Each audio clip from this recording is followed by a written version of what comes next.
Ayan, so hello everyone and good afternoon po sa ating lahat. Ayan, so medyo mabilis today yung ating pag-withdraw dito sa ating Zoco Cloud Mining Investment.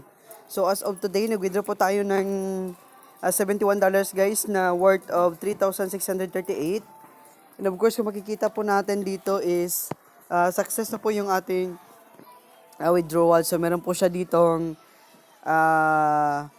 all in all, meron po tayo dito 1,819 na tawag dito na withdraw.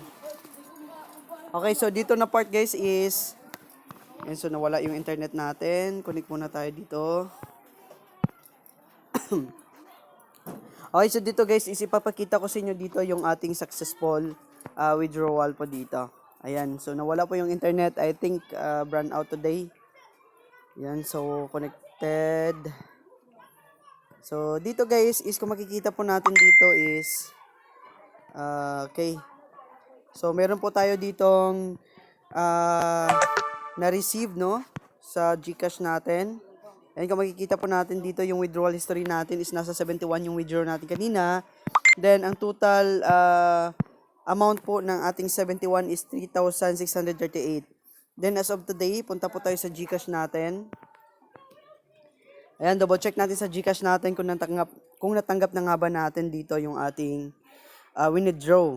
Ayan, so nag-withdraw tayo guys kasi kailangan natin ng fund. And of course, another withdraw tayo for Friday. Habang wala pa pong promo today kasi halos nakuha na din natin lahat ng promo dito. So hintayin lamang po natin by Friday kung may maglabas na promo, so magrent na naman tayo. Then kung walang may maglabas, magwi-withdraw tayo by Friday para sa ating tawag dito yung savings natin. So dito na part guys, is papakita ko sa inyo yung ating transaction. Then meron po siya ditong 3,638 po na nakuha natin, worth dito sa ating 71. So ayan, nag-success na. Hindi ko na napakita kanina yung ating pending no. Kasi pag request po natin kanina ng alas 2, kung titingnan po natin, 2:46 po tayo nag-request, then dumating po sa GCash natin ng 3:02. So mas mabilis yung kanyang process. Then hindi na po ako dito naka-PM sa ating